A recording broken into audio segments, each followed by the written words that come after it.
Union Pacific makes the best movies. Shh, you guys, this is my story. My story's on. Is that a lung? The best cast that Union Pacific has to offer. If there's a reverend in it, you know it's got to be good. Amen. Quite a coup getting Francois Poulenc to do the music. Herman Boxer and Joseph Anson were the Babalu Mandel and Lowell Gans of their time. Woo! Whiter shade of pale! Go in peace to love and serve Union Pacific. So we have 70 days in each year? We're going to have to go a long way to get back to train safety. Our car is kind of a downer tonight. It's Up with Brakeman. Castrati's greatest hits. But let's visit Sister Bertrill. It is written in the Old Testament, to each of us this allotment of years, 70. I sure tore through mine. And in these years, there is the time of man. Yeah, shame he died, huh? Time to fulfill his destiny. To work together with his fellow man in the wonderfully complex pattern of everyday life. Well, they really capture the complexity. A time to be born. Oh, And yum. a time to grow. To become aware of the loveliness of all things living. Sure, this beats having friends. In the call of youth to youth. To learn the happiest lesson of all. Dishes. That the fullness of life can only be tasted when our happiness is shared with others. All right, go, Dad. Later, a time of maturity. To reflect. It all To sucked. relax. To enjoy. I regret everything. Yes, this is the heritage to which we are born. The blessings to which we may all look forward. Really going through the funerals. Yet, here in my parish, there are some who can only look back. I hate them. They are the victims, unable to reap the full enjoyment of the days of their years. Chief Justice Earl Warren. They are the victims of themselves. I hate themselves. My church is in a railroad town, not far from a big freight terminal and repair shop. All mine. In my congregation are railroad people in every capacity. Boy, he thinks loud. And not one who isn't safety conscious. Not one who isn't drunk. Accident haters, all of us. Hating the waste, the pain, the needlessness. The filth that is humanity. Yet, try as we may, do what we will, there comes a time. I'm bigger than Jesus. Oh, no, the Reverend is killed again. Ironically, the ambulance driver hit 4 people on the way there.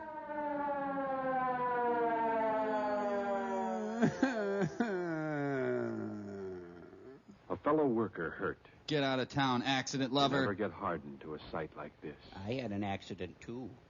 But it isn't only what happens to the man in the ambulance. Oh? There's another story behind most accidents. Communism. The story of what happens to the others. The doctor's wife had died. He paused to You smell a might say rose. I've got sort of an inside track when it comes to knowing the inside story behind an accident. And it strikes me that the ones who are hurt most by the carelessness that causes accidents are the ones who weren't even there. I didn't hate accidents enough. I often stop by here for a cup of coffee. That's really interesting. Whenever I do, I'm reminded of the things that happened to the people who weren't even there. Oh, sure. Huh? I reread the story in the sad eyes of the girl who serves me. And it really pisses me off. Yes, I'm ready. This is Helen. Hi, Helen. Although she has never been in an accident, She acts like she has. Helen is nevertheless an accident victim. Can I get my pancakes? Her eyes were not always sorrowful. Once they were bright and shining. Her coat glossy. Yes, I remember how those eyes used to glow whenever Helen thought about Joe. Joe Tendler was... It's a belt sander. Ah! In those days, Joe was about as average a young fellow as you'd be likely to meet. He sounds great. Young, easygoing, good company. Prone to violence. He hadn't a complaint in the world. Well, maybe one complaint. He was getting a little tired of being a bachelor, eating on the run, cleaning up your own place if you got around to it. But all that was due for a change pretty soon. He'd chosen his new look. Yes, Joe was a pretty lucky guy. A good job as road electrical foreman, A wonderful girl who wanted nothing in the world more than to be Mrs. Joe. So his name is Joe Joe? I guess. On his way to the job that morning, Joe had to stop by to see Helen. There was something he'd forgotten to give her last night. A taste of the spoiler. Excuse me, coffee In attack. front of all these people, behave. Good. But of course, Joe was behaving. The way any lucky, happy young fellow about to be married would behave. It was only natural. Joe had to take off in a hurry to reach that job on time. He had a lot more women to kiss on his route that And morning. Helen, well, she was on the job, and her face had that glad look I'll always remember. My man is average. It made people feel good just watching her feeling good as she went through the motions. I'm watching you feel good. Though she was quick and sure and competent in everything she did, She spit in the she was eggs. really a million miles away from that little restaurant. Mr. and Mrs. Joe Toast. A million miles away. In a dream world all her own. Come over to this side. Obey the toaster. That dream world had everything. A church, complete with ministers saying the proper words. You are getting sleepy. I was flattered to be a part of Helen's dream. Ugh. There was a ring in it. And, of course, a beautiful dress and veil. For Joe. And a handsome groom. And me, of course. And when the ceremony was over, there was the first of many, many kisses. In my version, things went a lot further. Yes, this was Helen's very own dream. And she was going to make it worth dreaming. Well, I gotta get back to my shift, honey. She wasn't skimping on anything. She dreamed of tract housing. There was that perfectly scrumptious model house she'd been wanting for all these years. Squalor contemporary. Here it was, exactly as she'd imagined. And here they were. And what was the sense in waiting? Plan 5 from outer And space. so, the fastest sail on record. And while she was dreaming, she'd furnished that house that very afternoon. So Joe could read his evening paper on that pretty couch that very night. Where's my damn So dinner? she could take that paper away and cuddle close. Ooh. She dreamed of everything any dreamy young girl had ever dreamed before. They're in hell! Of crackling fires, of dimmed lights, of love. They should have had a train scene And here. even in her dreams, Helen missed Joe when he was gone. That was so incredibly average. She was a clever dreamer. So she arranged for little Joe to be there to keep her from getting lonesome when Daddy was away. Speaking of The accidents. beginning of a new life. But the end of a dream. Yeah, okay, diaper the toast and butter the baby.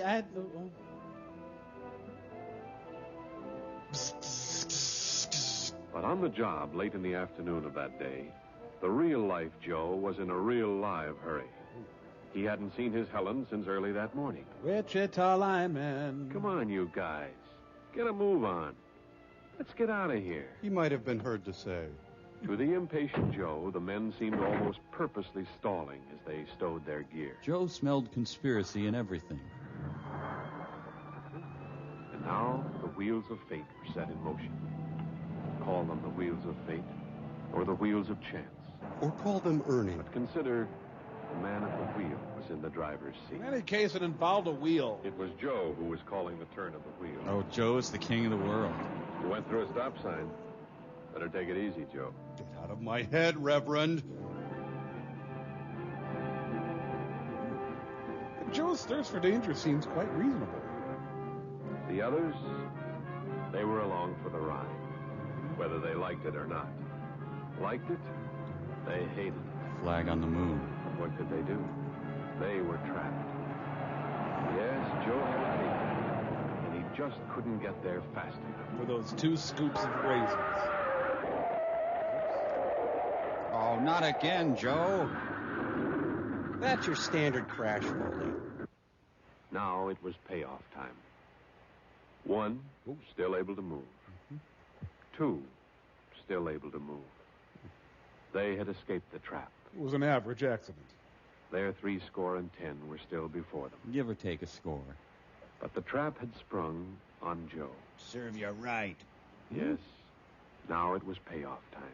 Such are the wages of sex. Easy-going Joe Tendler. Was trapped in his own juicer.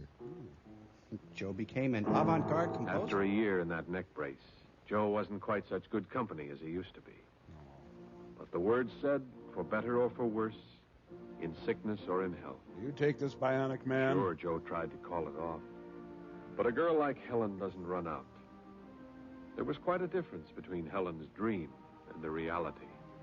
There'd be quite a difference between living with the dream Joe and the real one. Their honeymoon at Six Flags is going to be real fun. Hey, Joe. Ah! It needn't have happened at all. He could have married me. Look at this button I found in the collection plate. There are many days in the years left for Joe. Too many. For George Price, there are fewer. Hey, you dead yet? And the days George does have left are embittered days. Flavorless. Futile. Get off my land, you pious son of For George, the sound of that approaching car as it nears the house across the street prods back into his memory. A scene he has fought to erase. But then so does every other A sound. scene he cannot forget. Well, he's having a great day. This is Lenny Bellows, the boy across the street. The boy who once was like a son to George. Just across the street, where every day George can't possibly help seeing him. Better go buy some salt pellets. Every day, George remembers. When he was good friends with Dean Rusk. George remembers how it was in the happy days with the Price and Bellows families. Eating sandwiches. Fred Bellows, Lenny's father, and George. Good neighbors, good friends. And Michelob. They'd spend hours figuring the fun they'd have on their retirement pay. The trips they'd take together. The wonderful places they'd see. It would be soon now. Let's go on a Hawaiian sex Their tour. wives had waited patiently through all the long years of railroad service. Tony Lenny Dow. would go to college. It was all planned. There wasn't a cloud in the bright blue sky of their future. Then I showed up. 42 years of good, honest work. George was proud of those years. George. Proud of the strength and stamina that had kept him going. But today, somehow, he didn't feel so good. And when it was time to go back to work, George wondered whether he was going to be able to make it. George, you're hilarious. Funny, these last few weeks, he hadn't been quite up to snuff. Diarrhea is like a Nobody stone. noticed. He hadn't mentioned it. Probably just indigestion. Hey, have a massive coronary on your own He'd time. be all right. If he could only hold out until retirement time. It's at 5 o'clock today. But now he had a job to do, and nobody was going to say George Price gave up on the job. George Price gave up on a job. There, I said it. And so, as Fred Bellows climbed up to go back to his job, George went back to his. Robust and cheerful as A ever. small voice whispered, "Report sick. Get a relief man. Don't be a fool, George." Kill your parents. But George had a job to do, and he was going to stick to it. Boo Radley waved him on. So there was George. And Fred. And Bill said, "Come on, easy." They call him the derailer. Well, what's with Georgie Wargie? Shouldn't have thought of Mamie Eisenhower. George, if this is one of your pranks. Oh, this is terrible. He died minutes before his time. Good one, George. George tried to go to Fred Bellows' funeral, But Baywatch was but the on. doctor said no. You don't walk around 2 days after a heart attack. Why couldn't you have killed the guy 2 doors But down? they couldn't keep him away from the window. He watched Grace and Lenny. And Squiggy. Lenny, who wouldn't be going to college this fall, Because he's dumb. or any fall. Can you bring me back a program? Grace, who faced a future of grief and loneliness. Boring. There, my problem went away. All right, let's get this guy planted. They'll circle George's house a few times, then go on to the cemetery. That was over 3 years ago. George hasn't moved. George still can't get around very well. Lenny Bellows still lives across the street. And though he has long since forgiven George, yet his simplest actions have become to George signs of rejection and hatred. You know, staring off into space hasn't been as exciting as I thought it would be. And there George Price is doomed to stay. Across a little street 1,000 miles wide. Now, let's get to the dismemberment. As I said before, most of my congregation are railroad people. I know the road does everything in its power to prevent accidents, to see that equipment and working procedures in the shops are as safe as it's possible to make them. And by constant reminders to keep the men aware of the life and death importance of observing safety rules. See our elaborate safety system? Yet, still they come. This is Needle The Park. ones who forget, even for the barest fraction of a second, that with safety, there are no second chances. Oh, well, who needs fingers? Not all trips to the hospital, though, are necessarily disastrous. Just mine. For example, there was the trip Charlie O'Neill made with his wife. Ah. That was about the happiest trip Charlie ever took. He and Sue had been looking forward to it for years, waiting, hoping. For a pap smear? Finally, it happened. There'd be a new little O'Neill along any minute now. Charlie was so happy he forgot everything else. Well, almost everything. He almost forgot his ventriloquial figure. He didn't quite believe them a little later when they told him it might take a while, and he might as well go back to work. This has nothing to do with call you. Go on. On the way to the shop, he remembered something. He had to go kiss Helen. It was just about the last thing he did remember that day. Cigars. He was going to Ernie Kovac's house. They weren't going to catch Charlie off base when the big news came. Charlie was close now. You could smell him. He hoped it wouldn't be too long before he could break them out. So he disrobed. There was a phone call coming, he told the foreman. A big one. Please get it to him fast when it came. Yeah, get back to work. Charlie did remember one more thing that day. To take proper care getting Bill's attention. Gentle pressure on the shoulder so as not to startle her. And a soft kiss on the neck. That hissing open flame is deadlier than any snake. Charlie knew it. Every man who works a torch knows it. When you come near him, you come up smooth. You don't make any sudden motion. I have no idea what I'm doing. Picasso's woman looks like a baboon. This was it. Phone call for Charlie. Charlie, does fur run in your family? Someone brought donuts. Yes, yes, a boy. 9 pounds. Wow. I've got great sperm. You can forgive Charlie for being excited. Who wouldn't be? A newborn father is one of the most excitable people in the whole world. Other than the father at the time of conception. You can forgive Charlie for passing out cigars during work hours. Sure. Even though he knew he should have waited till lunch.